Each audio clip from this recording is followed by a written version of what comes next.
The first time I realized my family had already decided my future without me, it was over a seating chart. It was a Tuesday night in early November, 3 weeks before Thanksgiving. I was 32 years old, standing barefoot in my kitchen in Madison, Wisconsin, holding my phone with one hand and stirring soup with the other. My sister Lauren's name lit up the screen. I almost didn't answer. Lauren never called without an agenda. "Hey," she said, breathless, like she was already late for something. "Quick thing." Those 2 words always meant nothing quick at all. "What's up?" I asked. "So, for Thanksgiving this year," she continued, "Mom and Dad thought it might be better if you came a little later, like after dinner." I stopped stirring. "After dinner," I repeated. "Yeah," she said too casually. "It's just, we're trying to keep things calm. You know how tense things get." I looked at the stove, the quiet hum of the burner suddenly too loud. Tense, because of what? There was a pause.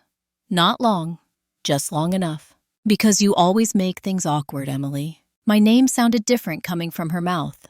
Smaller, sharper. "I haven't been home for Thanksgiving in 4 years, I said evenly. "I don't see how I could ruin dinner I'm not even part of." Lauren sighed. "See this?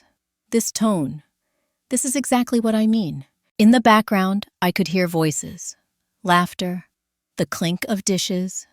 They were already planning without me. "Mom agrees," she added. "She doesn't want any drama this year." I felt something settle in my chest. Heavy. Familiar. "And Dad?" I asked. Another pause. "He just wants everyone happy." That was the line they always used when they'd already chosen sides. I turned off the stove. The soup could wait. "So let me get this straight," I said. "I'm invited to Thanksgiving. Just not to Thanksgiving dinner." "It's not like that," Lauren replied quickly. "You can come for dessert. Coffee. We'll save you a slice of pie." A slice of pie. I pictured the long oak table in my parents' dining room. 12 chairs, polished silverware. My place between my grandmother Ruth and my younger brother Caleb. Exactly where it had been my whole life. Until it wasn't. "Who decided this?" I asked. Lauren hesitated. "It was a family decision." That word again. Family. Used like a shield. "Did anyone ask me?" I said. Silence. In that silence, I understood something I'd been circling for years but never named. This wasn't about tension, or drama, or peace. This was about control. "I won't come at all," then I said calmly. "What?" Lauren snapped. "Don't be dramatic." "I'm not," I replied. "I'm just respecting the boundaries you set." She scoffed. "You always do this. You punish everyone when you don't get your way." I smiled, though she couldn't see it. "No, Lauren." I finally stopped begging for a seat at a table where my place is conditional. "That's unfair," she said. "After everything Mom and Dad have done for you." There it was. The debt. "What exactly have they done for me lately?" I asked. She didn't answer. We hung up shortly after. Not with a fight. Just an abrupt ending, like a door closing mid-sentence. I stood in my kitchen long after the soup, forgotten my phone dark in my hand. That was the moment. Not the biggest betrayal, not the loudest, but the clearest. They were comfortable deciding when I was allowed to exist in the room. I grew up believing my family was close. My parents, Martin and Ellen Harper, built a successful regional construction company from nothing. Harper & Sons. Even though the name never included daughters, I worked there for nearly a decade. I was the one who stayed late, who handled compliance, who fixed mistakes before they turned into lawsuits. Lauren was the visionary. Caleb was the charm. I was the glue. And glue is never celebrated. It's just expected to hold. After college, I moved back home, instead of taking a job in Chicago. Dad said he needed me. Mom said it would mean so much. They didn't say thank you. They never had to. When Lauren married her college sweetheart, Brian, the company suddenly became the family legacy. My father started talking about succession at Sunday dinners, about who would take over one day. He never looked at me when he said it. I assumed it was because I was the middle child, or because I wasn't loud, or because I didn't need validation. I was wrong. That Thanksgiving call wasn't the start of the unraveling. It was the confirmation. A week later, I received an email from the company's legal department. Short, polite, professional. Subject: organizational update. They were restructuring leadership roles. Lauren was being named Director of Operations. Caleb, Head of Business Development. My name wasn't mentioned once. I read it twice, then a third time, 10 years, and I found out through an email. No meeting, no conversation, no acknowledgement. That night, my mother texted me. "We didn't mean for you to find out like that. We'll talk soon." Soon was their favorite word. I didn't respond. Instead, I opened my laptop and searched for something I hadn't needed before. Business succession attorney, Dane County. I wasn't angry. Not yet. I was alert, because when people start removing your chair quietly, it's not an accident. It's preparation. And somewhere between a seating chart and a silent promotion, my family had decided I was no longer essential. They just hadn't expected me to notice. I didn't tell anyone about the attorney appointment. Not my parents, not Lauren, not Caleb, not even my closest friend Nora, who had listened to me vent about my family for years without ever interrupting. This wasn't about getting advice or reassurance. This was about information. The attorney's office was on the second floor of an old brick building near the Capitol, the kind of place that had existed long before startups and glass towers.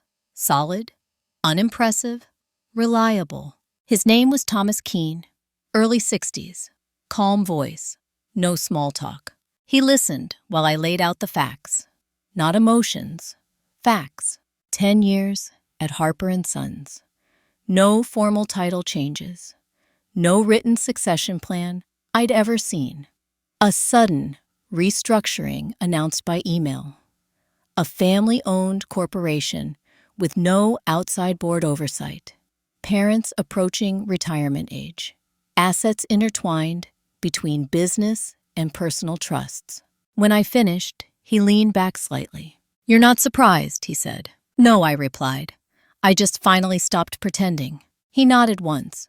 "That helps." He explained the difference between ownership control and contribution. How family businesses often confuse loyalty with consent. How informal power arrangements collapse the moment someone decides to document them. "What do you want?" he asked. I thought carefully before answering. "I want to know what position I'm actually in," I said. "Not the one they assume I'm in." He smiled faintly. "That's a good place to start." Over the next hour, he asked questions I hadn't considered. About my employment agreement, about shares, about whether I'd ever signed anything granting authority to my parents beyond my job description. I hadn't. That mattered. "You may not be in control," he said, "but you're not powerless either." I left with a list of documents to request, in a clarity I hadn't felt in years. That night, I didn't call anyone. I didn't confront anyone. I didn't ask for explanations. I watched. At work, nothing changed on the surface. Lauren walked through the office like she always had, confident, animated, talking loudly about future plans. Caleb brought in donuts and joked with the sales team. No one mentioned the email. I noticed my access had changed. Certain folders now required approval. Meetings I used to attend were rescheduled without me. Decisions I'd normally be looped into appeared after the fact. It was subtle, clean, professional, and entirely intentional. On Friday afternoon, my father stopped by my office. He leaned against the doorframe like he used to when I was younger, like this was still a place he owned emotionally. "Everything okay?" he asked. "Yes," I said without looking up. "You've been quiet," he added. "I'm working," I replied. He nodded, waited a moment, then left. No explanation, no apology, no acknowledgement. That was when I understood something important. They weren't trying to push me out. They assumed I would step back on my own. Thanksgiving came and went without me. I didn't ask how it was. I didn't look at photos. I didn't scroll social media that day. Instead, I requested the documents Thomas had listed, politely, in writing, through HR, articles of incorporation, share distribution, trust, summaries, where applicable. The response was delayed, then partial, then redirected. Finally, I received a message from my mother. "Why are you asking for all this now?" I stared at the screen for a long time before replying. "Because I should have asked a long time ago." She didn't respond. 2 days later, Lauren cornered me in the break room. "Are you trying to make a point?" she asked quietly, but with an edge. "I'm trying to understand," I replied. Understand what she scoffed. That Mom and Dad are retiring. That the company needs leadership. "I've been leading," I said calmly, just without the title. She crossed her arms. "You never wanted the spotlight." "That's not the same as not wanting agency." Her jaw tightened. "You're overreacting." I met her eyes. "You're uncomfortable." She laughed once sharply.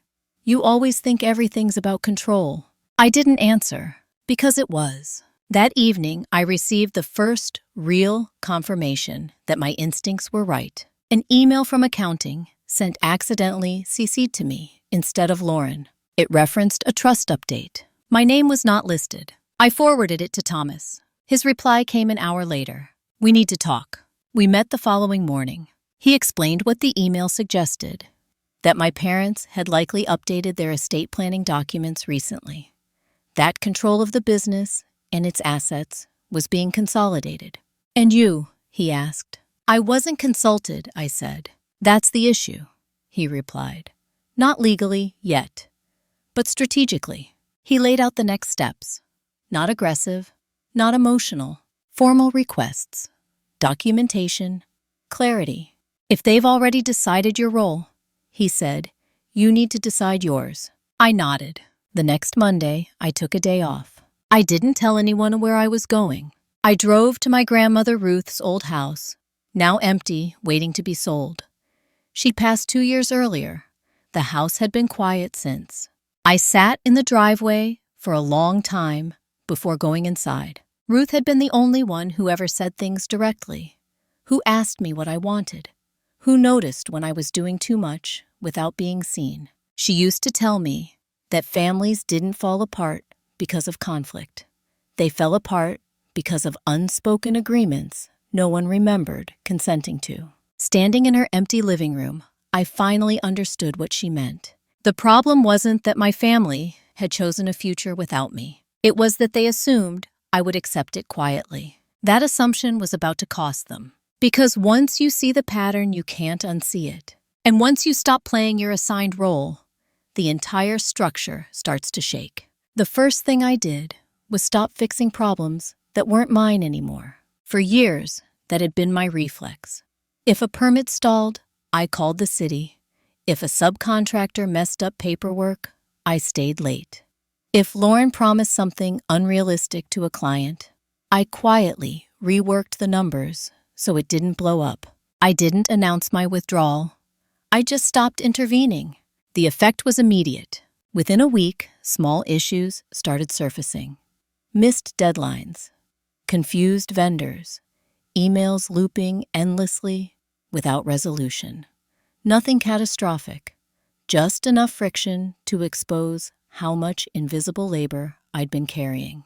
Lauren noticed first. She came into my office without knocking, her phone still in her hand. "Did you review the East Ridge contract?" she asked. "No," I said. She frowned. "You always do." "I wasn't asked," I replied.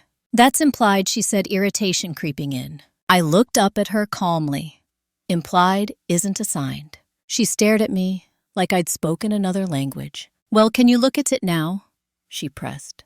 "I'm off that project," I said. Her eyes widened slightly. "Since when?" "Since the restructuring," I replied. "I'm not in operations leadership." She flushed. "You're being petty." I shook my head. "I'm being accurate." She left without another word. That afternoon, my father called me into his office.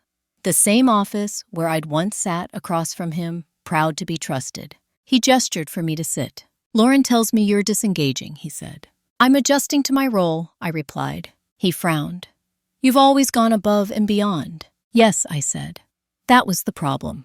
He leaned back, studying me. Are you upset about the promotion? I wasn't informed, I said. There's a difference. He sighed the way he did when he wanted something to go away. You know this isn't personal. It never is, I said. That landed harder than I intended. Emily, he said softer now. We just assumed you'd be okay. I nodded slowly. That assumption is what I'm correcting. Silence filled the room. You don't want this company, he said finally. You never did. I met his gaze. You never asked. He didn't respond. That was the moment I understood the depth of the erasure. They hadn't decided I was unqualified. They'd decided I was convenient. The next escalation came from somewhere I didn't expect. Caleb, my younger brother, had always stayed out of conflict. Easygoing, well-liked. He benefited from the system without shaping it. He caught up with me in the parking lot one evening. Are you trying to leave? He asked. I paused. Why? Because things are tense, he said. Mom's stressed. Dad's frustrated. Lauren thinks you're sabotaging her. I almost laughed. I'm not sabotaging anyone, I said. I'm doing exactly what my job description says. That's not how family works, he replied. I looked at him, then really looked at him. That's the problem, I said. Family shouldn't require unpaid compliance. He rubbed the back of his neck. You know they won't see it that way. I know, I said. What do you want? He asked. The question hung between us. I want a choice, I replied. One I didn't have before. He didn't argue. That was new. 2 days later, HR sent me an updated job description. Narrow, administrative, stripped of authority. I forwarded it to Thomas. His reply came quickly. This is documentation. Save everything. At the same time, I received an invitation to a family meeting at my parents' house. Sunday afternoon. No agenda listed. I almost declined. Instead, I went. The living room was arranged like an intervention. My parents on the couch, Lauren in the armchair. Caleb perched awkwardly near the window. My mother spoke first. We're worried about you, she said. I waited. You seem distant, she continued. I am, I replied. Lauren crossed her arms. You're punishing us because you didn't get your way. I looked at her. I didn't get a conversation. My father leaned forward. We can't have instability right now. I agree, I said. That's why I'm asking for clarity. My mother frowned. What kind of clarity? Ownership, I replied. Decision-making authority. My future with the company. The room went still. Lauren laughed nervously. This isn't the time. When, as I asked, my father stood. This is exactly why we didn't involve you, he snapped. You make everything complicated. There it was. Not ungrateful, not emotional. Complicated? I stood slowly. No, I said. I make things explicit. Caleb looked down. My mother's eyes filled with tears. Why are you doing this to us? I didn't raise my voice. I'm not doing anything to you. I'm responding to what's been done to me. My father turned away. You're free to leave if you're unhappy. I nodded. That's good to know. I walked out without another word.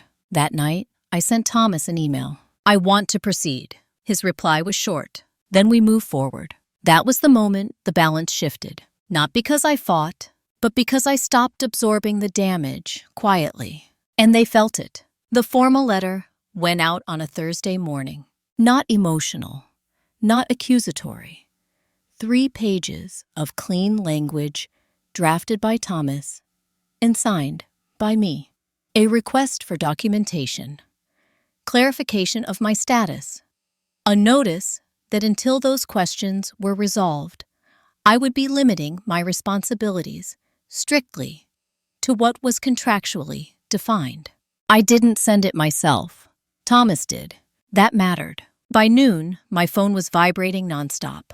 I didn't answer. At work, the shift was immediate and unmistakable. People avoided my office. Conversation stopped when I walked by. Lauren's door stayed closed all day. Around 3, my mother called.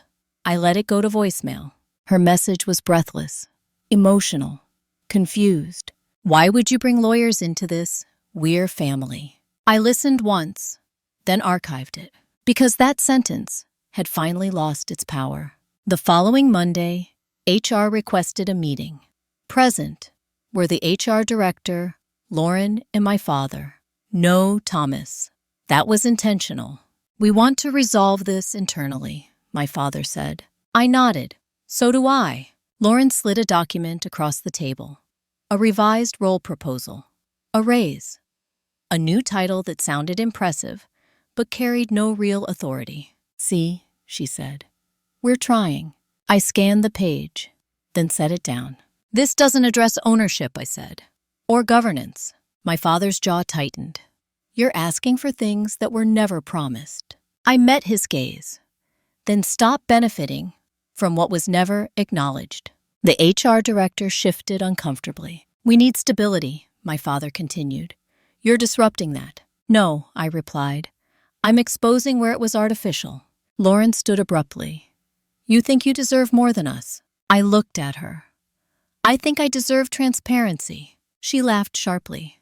You always act like the victim. I stood slowly. I'm not a victim. I'm a stakeholder. The room went quiet. The HR director cleared her throat. Perhaps we should reconvene with legal present. Yes, I said. We should. The meeting ended shortly after. That afternoon, Thomas called. They're rattled, he said. I noticed, I replied. They weren't prepared for you to formalize, he continued. They assumed you'd back down. I don't back down, I said. I disengage. He chuckled softly. That's often more effective. Over the next 2 weeks, the company's internal cracks widened. Projects stalled. Vendors asked questions Lauren couldn't answer. Clients requested meetings my father postponed. The invisible labor I'd withdrawn became visible by its absence. At the same time, Thomas uncovered something I hadn't anticipated. During a review of corporate filings, he noticed a pattern of share reallocations over the years. Quiet, incremental, always justified as temporary measures. None of them involved me. There's a family trust, he explained during our meeting. It controls a significant portion of the company. I assumed as much, I said. You're not listed, he continued, but there are references to deferred interest. I leaned forward, meaning at some point you were considered, he said. Then removed. That landed differently. Not forgotten, not overlooked, considered, then excluded. Can we challenge it? I asked. Possibly, he replied. But more importantly, we can leverage it. The next step wasn't confrontation. It was leverage. Thomas drafted another letter. This one requesting a forensic review of the trust's amendments. Nothing aggressive, just due diligence.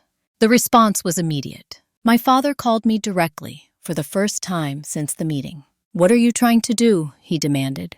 I'm trying to understand how decisions were made. I replied calmly. This is unnecessary, he snapped. You're digging up the past. The past is informing the present, I said. You're tearing this family apart, he said. I took a breath. No, I'm refusing to hold it together alone. He hung up. That evening, Lauren sent me a message. Do you really want to go to war with us? I stared at it for a long time before replying. I'm not at war. I'm documenting. She didn't respond. A week later, Thomas received partial records. Incomplete, selective. That tells us what we need to know, he said. They're withholding. What happens now? I asked. Now, he replied, you decide how far you're willing to go. I thought about Thanksgiving, about the seating chart that started this, about being invited only when convenient. I want the full picture, I said. Whatever it costs. He nodded. Then we proceed formally. The official request for audit was filed the next morning. That was the point of no return. At work, I was iced out entirely. Meetings canceled. Access revoked. My badge deactivated by mistake. I documented everything. 2 days later, I received an email from HR. Your position has been suspended, pending review. I forwarded it to Thomas. His reply was immediate. Good. This gives us grounds. I sat in my car after reading it, engine off, hands resting on the steering wheel. I felt calm, because once they tried to remove me entirely, They'd made a mistake. They'd turned a family dispute into a legal one, and they no longer controlled the narrative. Being suspended from your own family's company is a strange kind of silence. There's no goodbye, no exit interview, just a sudden absence where your days used to be structured. My company email was locked. My access badge stopped working. My calendar emptied overnight. For 10 years, my life had revolved around Harper & Sons. Now I was locked out like a stranger. I didn't panic. That surprised me. Instead, I slept for the first full night in weeks. The next morning, Thomas called. "This is not a termination," he said immediately. "It's a pressure tactic." I assumed, I replied. "They want you scared," he continued. "They want you to feel cut off, dependent, uncertain." I looked out the window of my apartment at the gray Wisconsin sky. "I feel clear." He paused. "Good, because now we move." The audit request triggered something my parents hadn't planned for. Once formal documentation, bond, was demanded, timelines mattered. Explanations had to be consistent. And silence, which had always worked in my family, suddenly counted against them. Within a week, Thomas uncovered the first real fracture. The family trust had been amended 3 times in the last 8 years. Each amendment reduced my potential stake indirectly. Not by removing my name outright, but by reallocating voting rights, consolidating control, and redefining active family members. Lauren and Caleb were explicitly listed. I was not. "This isn't an oversight," Thomas said quietly during our meeting. "This is intentional exclusion." I didn't respond right away. I didn't need to. The words settled into something solid inside me. "So what's the next step?" I asked. "We challenged the process," he replied. "Not the emotion, the legality." The strategy wasn't dramatic. It was methodical. We filed a notice disputing the validity of the most recent amendment, citing lack of disclosure, conflict of interest, and procedural irregularities. My father, as both trustee and beneficiary, had approved changes that benefited his preferred successors without independent review. It was a quiet conflict of interest, but a real one. The response from my family was not quiet. My mother showed up at my apartment unannounced 2 days later. She looked shaken, older than she had a month ago. "Why are you doing this?" she asked. The moment I opened the door, I let her in, offered her a seat, poured water. I didn't rush to explain. "Because I was removed without consent," I'd said finally. She shook her head. "That's not how it happened." "It is," I replied. "You just weren't told." She pressed her hands together tightly. "Your father was trying to protect the company. From me." "From me?" I asked. She looked away. That was answer enough. "You've always been independent," she said softly. "You didn't need ownership." I felt something cold pass through me. "That wasn't your decision to make," I said. Her voice broke. "You're hurting us." I met her eyes. "You hurt me first," quietly. She left not long after. No resolution, just distance. Later that night, Lauren sent a text. "Dad says if you drop this, we can talk." I stared at the screen. Talk. The word that always came after damage. I didn't reply. Instead, I signed another document Thomas had prepared. This one authorized him to pursue a temporary injunction preventing any further changes to company ownership or trust structures until the dispute was resolved. Once signed, it was filed immediately. The effect was explosive. My father's attorney responded within hours. Aggressive, defensive, accusing me of acting in bad faith. Thomas forwarded it to me with a short note. "They're afraid." That was new. 2 weeks later, I was formally terminated from Harper & Sons. The letter cited organizational restructuring and irreconcilable differences. I laughed when I read it. Not because it was funny, but because it was inevitable. They couldn't control me inside the system anymore, so they removed me. What they didn't understand was that the termination freed me. Now I was no longer bound by loyalty optics or internal pressure. I was an external party with standing. Thomas filed an amended claim the same day. Wrongful termination, retaliation, breach of fiduciary duty. This time, the company had to respond publicly. The local business community noticed. So did their bank. Within a month, Harper & Sons' line of credit was paused, pending review. Nothing catastrophic, just enough friction to slow things down. Clients began asking questions. Lauren called me then. Not text, not email, a call. "You're destroying everything," she said, her voice tight. "No," I replied calmly. "I'm letting the truth surface." She laughed bitterly. "You always think you're right." "I think I'm documented," I said. Silence. "What do you want?" she asked finally. I considered the question carefully. "I want what was taken from me, without permission," I said. "And I want distance from the people who thought they could do that." She hung up.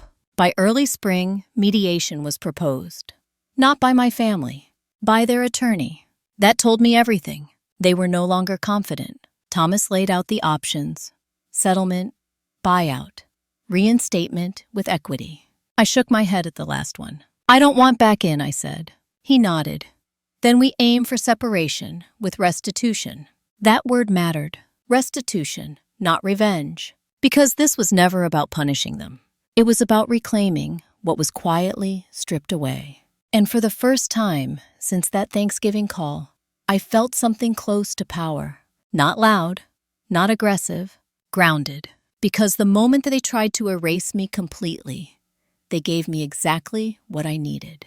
Freedom to act without restraint. Mediation was scheduled for mid-April in a glass conference room overlooking Lake Monona. Neutral ground, neutral lighting. Nothing about it felt neutral to me. Thomas arrived early, calm as always. He laid out the folders, the timelines, the correspondence.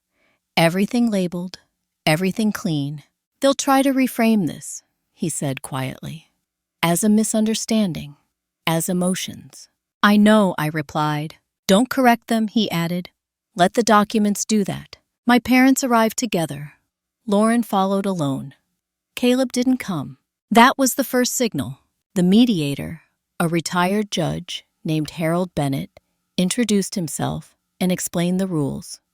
No interruptions, no raised voices. Facts first. My father spoke before anyone else. "This has gotten out of hand," he said. "Emily has always been part of the family. She chose to step away." I didn't respond. Lauren leaned forward. "She never wanted ownership," she added. She was happy handling back-end work. Thomas slid a document across the table. My original employment agreement, my performance reviews, emails thanking me for keeping everything running. Judge Bennett adjusted his glasses and read. Silence followed. My mother spoke next, her voice tight. "We thought we were doing what was best." "For whom?" the judge asked. She didn't answer. Thomas took over then.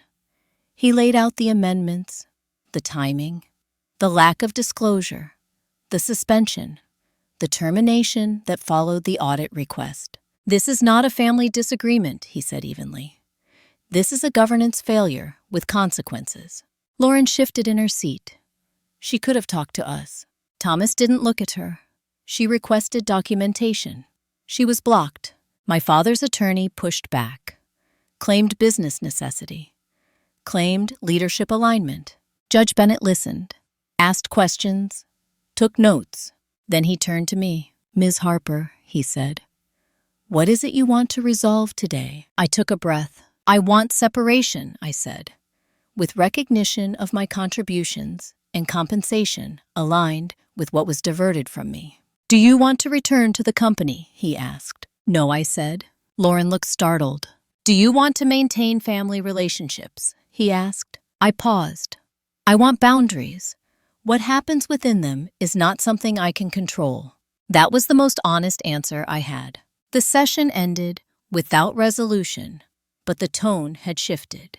The mediator recommended continued negotiation, strongly.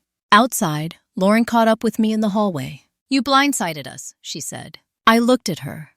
"You planned without me for years." "That's different," she snapped. "It's not," I replied. "You just didn't feel it. She stared at me, then turned away.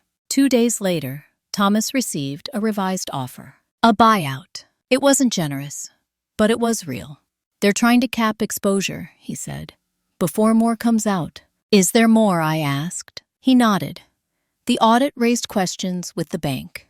Nothing public yet, but it's pressure. We countered. The counter included a higher valuation acknowledgement of deferred equity and a non-disparagement clause that cut both ways. This isn't about silence, I told Thomas. It's about accuracy. He smiled. You're learning. While negotiations dragged on, something unexpected happened. Caleb called. We hadn't spoken since the parking lot conversation months earlier. I should have come to mediation, he said quietly. You chose not to, I replied. I didn't know where to stand, he admitted. I was silent. They assumed you just adjust, he continued. Like you always did. I stopped adjusting, I said. I see that now, he replied. He didn't apologize. He didn't defend himself. That mattered. I'm not asking you to fix anything, he said.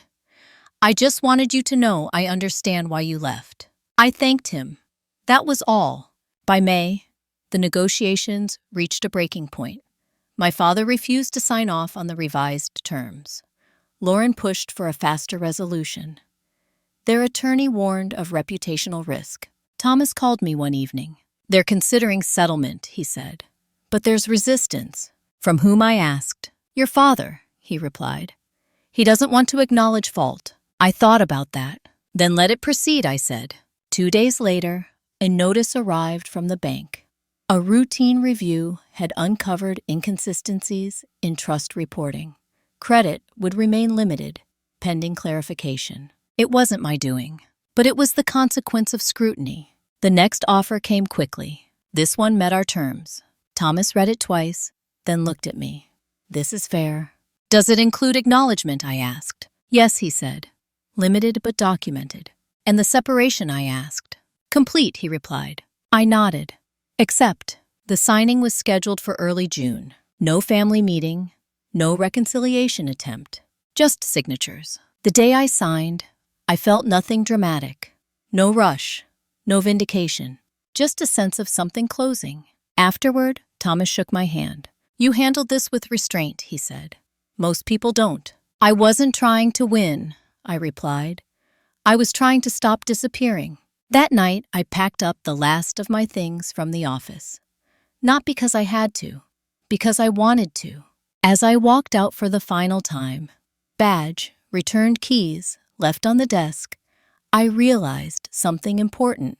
They had spent years deciding my role for me, and in the end, the only thing that changed the balance was when I chose for myself. The next phase of my life wasn't about recovery. It was about construction.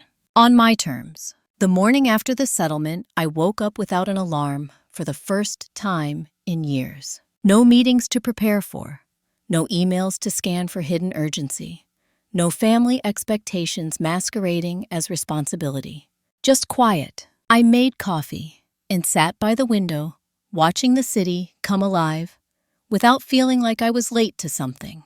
The money from the buyout hadn't even hit my account yet, but I already felt lighter, because the real weight had never been financial. It had been psychological. The first call I received that week wasn't from family. It was from Nora. So she said, "Are you finally free?" "I think so," I replied. She laughed. "That sounds like someone who's not sure what to do with space yet." She wasn't wrong. When you've spent your life reacting, space feels unfamiliar, almost dangerous. I took a few weeks to let it settle. I didn't rush into anything. I updated my resume slowly, thought about what I wanted to do next. Not what made sense on paper, but what didn't require me to disappear to be accepted. Then the checks cleared. I didn't celebrate. I paid off my student loans, set aside a cushion, hired a financial planner who asked good questions and didn't assume anything. "This gives you options," she said. "That's all I wanted," I replied. The silence from my family stretched on. No calls, no messages, no attempt to redefine the relationship now that the legal conflict was over. I noticed that too. It told me something important. Their interest in reconciliation had always been conditional on compliance. In late July, Lauren finally reached out. Just one sentence. "Can we talk?" I didn't respond right away. I waited 2 days. Not out of spite, out of clarity. When I replied, it was brief. "We can meet. Public place. 1 hour." She agreed. We met at a cafe halfway between our neighborhoods. Neutral. Bright. Uncomfortable. She arrived early. She always did when she was nervous. "I didn't think you'd come," she said. "I didn't think you'd ask," I replied. She nodded, staring at her cup. "Things are different now." "I imagine they are," I said. She looked up. "You didn't have to go that far." I tilted my head. "How far?" "Lawyers, audits, settlements," she said. "It didn't have to be like that." I took a breath. It already was like that. I just stopped absorbing it quietly. She frowned. "Dad's not handling this well. I'm not responsible for that," I said gently. She exhaled sharply. "You never were this cold." I met her gaze. I was this quiet. That stopped her. We sat in silence for a moment. "I didn't know they were cutting you out," she said finally. I believed she believed that. "They didn't need to tell you," I replied. "You benefited either way." She flinched. "That's not fair," she said. "It's accurate," I replied. Her eyes filled, but she didn't cry. "I don't know how to fix this." I shook my head. "This isn't something you fix. It's something you acknowledge." She looked down. "I'm sorry. It wasn't dramatic. It wasn't complete. But it was real." "I accept that," I said. "We didn't hug when we left. We didn't promise anything. That felt right." Week later, my mother called. I let it ring once, then answered. She sounded tired. Smaller. "Your father retired," she said. I waited. "He couldn't keep up with everything after you left," she added. The pressure got to him. I thought about the years I'd absorbed that pressure for him. "I hope he's okay," I said. She hesitated. "He misses you." I didn't respond. "Do you think," she asked carefully, "that we could have dinner sometime?" I considered the question. "Not right now," I said. She sighed. "I understand." I wasn't sure she did, but she was learning. The strangest part of that summer wasn't the legal aftermath or the family distance. It was the sense of identity shift. For years, I'd defined myself by what I handled, what I fixed, what I endured. Now those definitions didn't apply. I started consulting. Quietly, independently, helping small firms untangle the kind of internal mess I'd lived inside for a decade.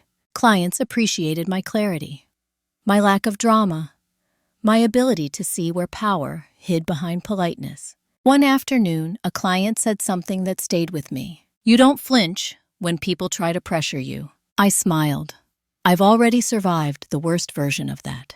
By early fall, I realized something else had changed. I wasn't angry anymore, not because things had been resolved perfectly, but because I had agency. The family drama had lost its hold, and that made space for something new. Not forgiveness, direction. The first invitation back came in October. It wasn't from my parents. It wasn't from Lauren. It was from my grandmother's sister Margaret, who had always stayed on the edges of our family gatherings, observing more than speaking. She sent a handwritten note. "Thanksgiving will be at my house this year. I would like you there. No conditions, no qualifiers." I stared at the card for a long time before setting it down. I didn't answer right away. Not because I didn't want to go, but because I needed to check my motives. I'd learned the hard way that showing up without clarity always cost me something later. A few days later, I called her. "I don't want this to turn into a reunion," I said. She laughed softly. "I don't host reunions. I host dinners." That settled it. In the meantime, the business fallout from my departure continued to ripple outward, quietly, predictably. A former colleague reached out asking if I was available for a project. Then another. Word traveled fast when someone known for holding things together was suddenly independent. I was selective. I said no more than yes. That alone felt like progress. In mid-October, I received an unexpected email from the company's bank. They were conducting a routine compliance review and needed clarification on several historical documents I'd once managed. Do I have an obligation to respond? I asked Thomas. No, he replied, but you can if you want. I thought about it for a moment. Then I replied to the bank. Factually, precisely, without commentary. The effect wasn't immediate, but it was cumulative. By early November, industry rumors began to circulate. Nothing defamatory, just questions. Leadership transitions, deferred decisions, tightened credit. Lauren didn't call. My parents didn't reach out. Caleb did. I'm moving, he said when I answered. Out of the house. I paused. That's a big step. Long overdue, he replied. I think I stayed because it was easier. I understood that. We talked for a while. Not about the company, not about the past, just about logistics and plans. It felt normal. Thanksgiving at Margaret's was exactly what she'd promised. No speeches, no forced conversations, just food and quiet company. My parents arrived late. Lauren didn't come. Caleb did. We nodded to each other across the room. Polite, neutral. Margaret made a point of seating me next to her. She didn't say why. Halfway through the meal, my father caught my eye. His expression was unreadable. He didn't approach me. That was new. After dessert, Margaret pulled me aside. I saw what happened, she said quietly. I raised an eyebrow. You did? Families don't hide things as well as they think, she replied. Especially from people who've lived long enough to recognize patterns. I smiled faintly. You did the right thing, she added. That was all. Driving home that night, I realized something important. I didn't feel the usual post-holiday heaviness. No replaying conversations. No wondering if I'd said too much or too little. I'd shown up as myself. That was enough. In December, a final piece of the puzzle fell into place. Thomas called with an update. The company is restructuring again, he said. Your father is stepping back completely. Lauren's position has been reduced. I absorbed that quietly. That wasn't your doing, he added. But it's a consequence. I know, I said. I didn't feel satisfaction. I felt closure. A week before Christmas, my mother sent a message. I miss you. I'm proud of you, even if I didn't show it well. I stared at the words. Then I replied, thank you. I need time. She didn't push. That was new too. On Christmas morning, I woke up alone in my apartment. Snow fell outside soft and steady. I made coffee, turned on the radio, let the day unfold without expectation.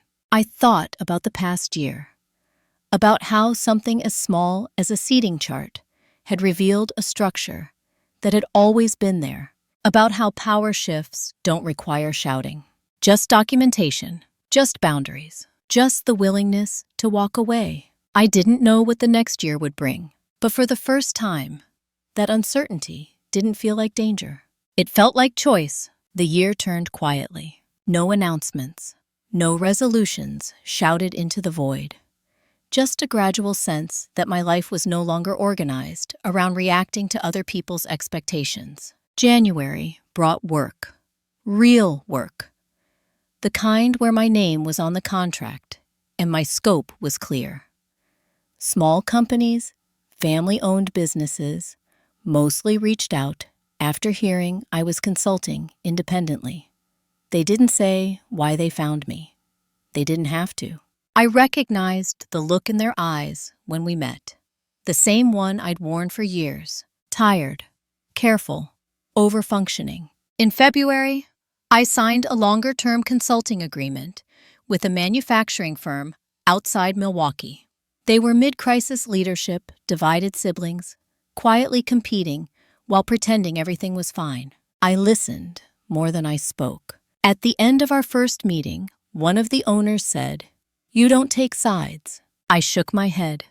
I take structure seriously. That seemed to reassure him. Around that time, the Harper & Sons story finally surfaced publicly. Not as a scandal, as a feature. A trade publication ran a short piece on succession challenges in multi-generational businesses. No names named outright, but anyone local knew. The article mentioned governance gaps, internal disputes, the cost of assuming loyalty instead of formalizing consent. I read it once, then closed it. I didn't share it. I didn't comment. That chapter didn't need an audience anymore. In early March, my father called. I stared at the phone for a long time before answering. His voice was quieter than I remembered, less certain. "I'm stepping away completely," he said, selling my remaining interest. I waited. "I wanted you to hear it from me," he added. "I appreciate that," I replied. There was a long pause. "I didn't think you'd actually leave," he said. "I know," I replied. He sighed. "You always handled things." "Yes," I said. "And you counted on that." Silence again. I thought giving Lauren control would simplify things, he said. "It simplified things for you," I replied. "Not for me." He didn't argue. "I hope you're doing well," he said finally. "I am," I replied. When the call ended, I felt something loosen. Not forgiveness, acceptance. In April, Caleb invited me to his new apartment. It was small, sparse. Clearly his first place without backup. We ordered takeout and sat on the floor. "I didn't realize how much you carried," he said at one point, "until no one else did." I shrugged. "It's easier to see from the outside." He nodded. "I'm trying to do things differently." "I can see that," I said. That felt like progress. Lauren remained distant. We exchanged the occasional text. Neutral, polite, careful. I didn't chase closeness. I didn't withdraw either. I let things exist as they were. By late spring, my consulting work had stabilized into something sustainable. Not flashy, but solid. I set my own hours, chose my clients, turned down projects that smelled too much like familiar dysfunction. One afternoon, a potential client asked me why I'd left my family business. I thought for a moment. "Because I wasn't allowed to grow," I said. She nodded slowly. "That makes sense." It was the first time I'd said it out loud, without defensiveness. In May, Margaret called. "I'm selling the house," she said. "Your grandmother's things need to go somewhere." I drove out the following weekend. The house smelled like dust and memories. Margaret had already boxed most of it. She handed me a small wooden box. "Your grandmother asked me to give you this if things ever went sideways," she said. Inside were documents, old letters, notes in my grandmother's handwriting. One stood out. "Emily sees clearly, even when others don't want her to." I swallowed hard. Margaret touched my arm. "She was proud of you." That mattered more than I expected. As summer approached, I realized something else had shifted. The word revenge no longer fit. What I'd done wasn't about punishment. It was about interruption. I'd interrupted a pattern that depended on my silence. That was enough. In June, I was invited to speak at a small leadership workshop for women navigating family businesses. I almost declined. Then I remembered how alone I'd felt before I had language for what was happening. I agreed. I didn't tell my story in detail. I talked about boundaries, about documentation, about the danger of being indispensable without authority. Afterward, a woman in her 60s approached me. "I waited 40 years to leave," she said. "I wish I'd heard this sooner." I hugged her. That night, walking home, I felt something close to gratitude. Not for the pain, for the clarity it forced. I hadn't lost my family. I'd lost an illusion, and in its place, I'd built something sturdier. A life that didn't require me to disappear to be allowed to stay. The invitation arrived in July, folded neatly inside a cream-colored envelope with my name written in my mother's careful handwriting. No return address. I knew what it was before I opened it. A wedding. Lauren and Brian were renewing their vows. 10 years married. A destination ceremony turned backyard affair, according to the card. Early September. My parents' house.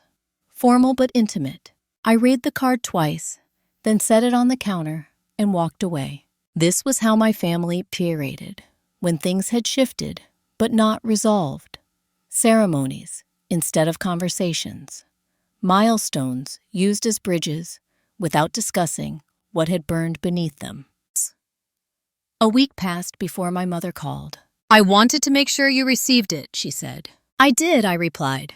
Silence followed. She was waiting for reassurance. "I haven't decided," I added. Her breath caught slightly. "It would mean a lot to have you there." To whom I asked gently. "To all of us," she said quickly. I didn't answer. "I'm not trying to pretend nothing happened," she continued. "I just don't want another fracture." I leaned against the kitchen counter, feeling the familiar pull to smooth things over. Then I remembered how that had always ended. "I won't attend if I'm expected to perform peace," I said. "If I come, it will be quietly, on my terms." She hesitated. "Lauren might feel—" "I know what Lauren feels," I interrupted calmly. "What matters now is what I will accept." Another pause. "I'll tell her," she said. When the call ended, I felt steady, not defiant, clear. In August, my consulting work took an unexpected turn. The manufacturing firm I'd been advising offered me a permanent role, not as an employee, but as an external governance advisor with decision-making authority written into the contract. I read the offer carefully, twice. The authority wasn't symbolic. It was documented. I signed. The irony wasn't lost on me. I had left a family business where my contribution was assumed and my authority denied, and stepped into a company that had never met me before, but trusted my boundaries enough to formalize them. The wedding RSVP deadline approached. I marked yes, with conditions. I arrived alone. Lauren's backyard looked exactly like it always had in photos. White chairs, soft lighting, perfect symmetry. Everything curated to appear effortless. She spotted me near the drinks table and froze for half a second before recovering. "You came," she said. "I said I would," I replied. She nodded, scanning my face like she was searching for something. Anger, accusation, weakness. She found none. The ceremony was brief. Familiar words, promises repeated perhaps with more awareness this time. When the applause faded, people mingled. My parents stayed close to Lauren. Caleb hovered nearby. I didn't seek anyone out. At one point, Lauren approached me again. "Thank you for not making this weird," she said. I met her eyes. "I'm not responsible for that anymore," she swallowed. "I know." That was new. Later, my father approached, slowly, cautiously. "You look well," he said. "I am," I replied. He nodded. "I heard about your new role." "Did you?" I asked. "Yes," he said. "You always were good at seeing what others avoided." I didn't respond. "I wish I'd handled things differently," he added. I studied him for a moment. "So do I." That was all. I left before sunset. Driving home, I realized something surprising. The wedding hadn't stirred anything in me. No grief, no anger, no longing. Just confirmation. I hadn't lost access to my family. I'd lost access to a version of myself that tolerated being minimized. In September, the governance role became public. My name appeared in a press release. Not as a hero, as a professional. Lauren sent a brief message. I saw the announcement. "Congratulations." I replied, "Thank you." Nothing more. Around that time, my mother began sending photos. Small updates. A new garden, Caleb's new job, ordinary things. I didn't respond to all of them, but I responded to some. That balance felt right. One afternoon, Thomas called to check in. "Any regrets?" he asked. I thought about it. "No," I said, "but I do have boundaries." He laughed softly. That's usually the right outcome. As fall settled in, I reflected on the past year, how a single exclusion had cracked open an entire system, how silence had been mistaken for agreement, how choosing documentation over confrontation had shifted everything. This wasn't a revenge story, the way people expected. No public collapse, no dramatic apology, just a quiet transfer of power. Back to myself. And for the first time, that felt like enough. The call came in late October, just after dusk, when the days had shortened enough to make everything feel more deliberate. It was from Thomas. "I wanted you to hear this from me," he said. "Harper and Sons is being sold." I leaned back in my chair, staring at the window as rain streaked down the glass. "Completely?" I asked. "Yes," he replied. "Your father finalized it this morning. Majority stake to an out-of-state firm. Lauren stays on, but not in control." I absorbed that quietly. "How do you feel?" he asked. I considered the question honestly. "Relieved," I said. "Not because they're losing anything, because it's over." "That makes sense," he replied. "You closed your chapter before they did." After we hung up, I sat in silence for a long time. The company had been the backbone of my family's identity for as long as I could remember. Dinner conversations, weekend emergencies, holidays interrupted by phone calls. Everything revolved around it. And now it was gone, not because of me, but because the system they built couldn't sustain itself without the invisible labor they never acknowledged. I didn't feel vindicated. I felt done. A few days later, my mother called. "They're selling the house," she said. I wasn't surprised. "Your father wants a fresh start," she added.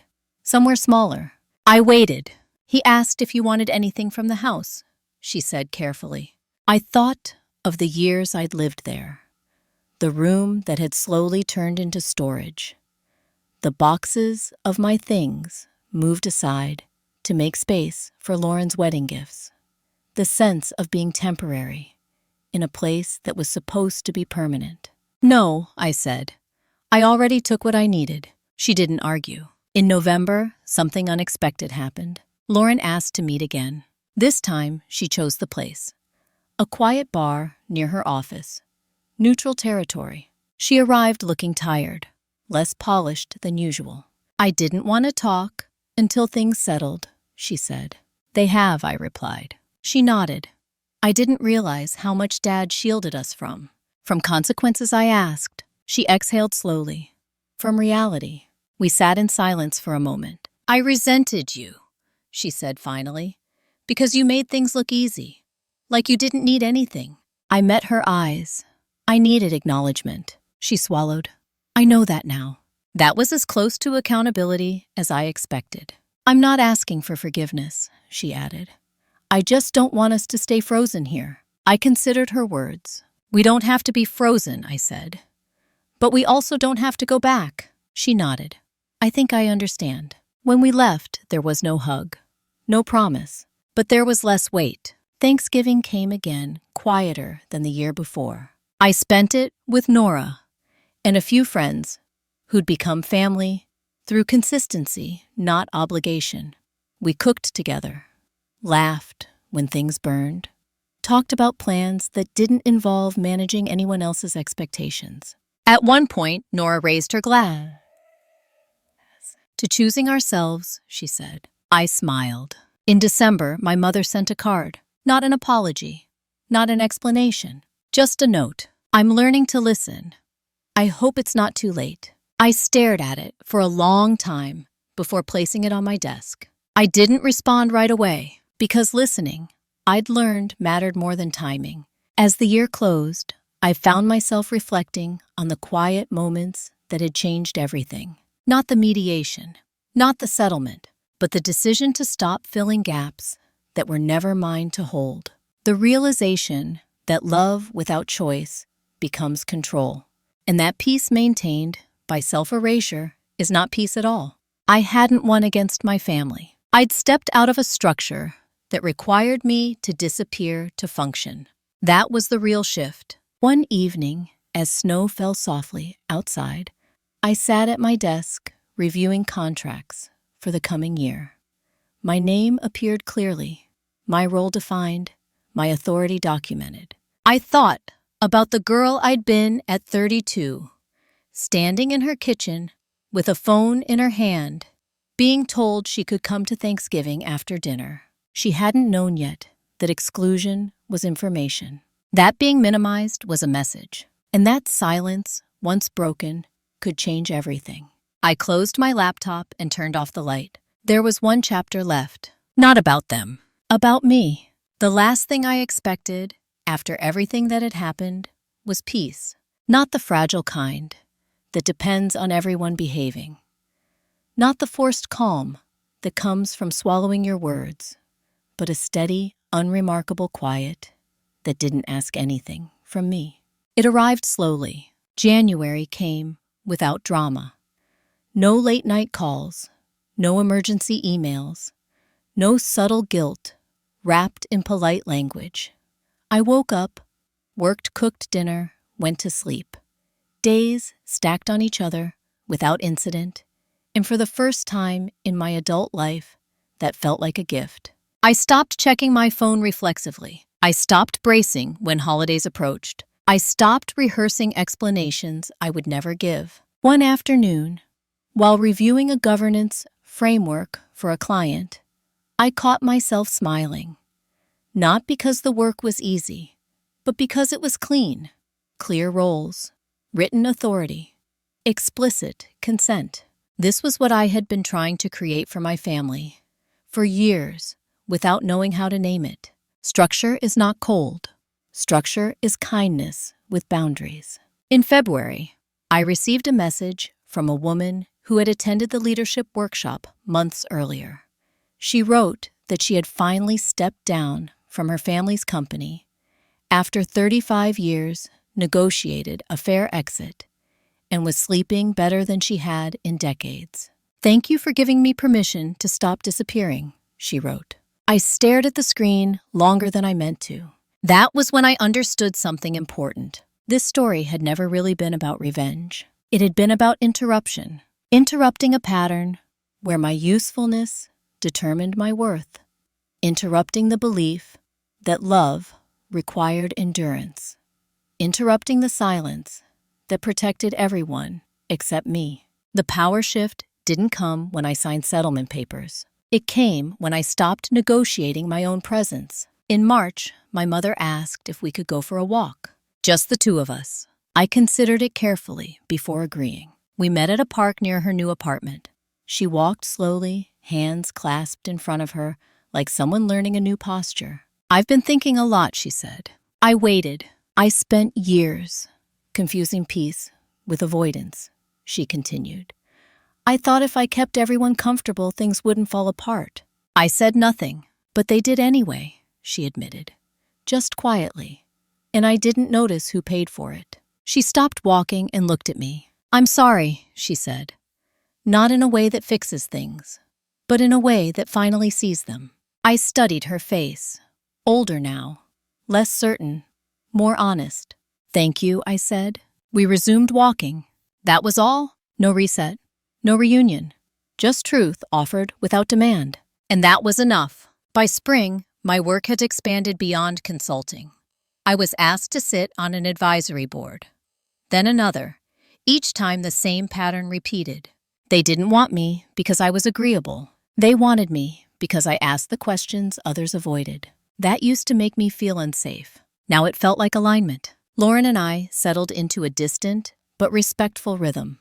Occasional updates, no expectations, no rewriting the past. We were no longer competing for space in a system designed to pit us against each other. Caleb flourished in his own quiet way. We met for coffee sometimes, talked about books, about work, about things that didn't carry history like a weight. My father remained mostly absent. I accepted that without resentment. Some people never learn how to share power. They only know how to lose it. And that too is information. On a warm afternoon in early summer, I sat on my balcony with a glass of iced tea, watching the city move below. Cars passed. People hurried.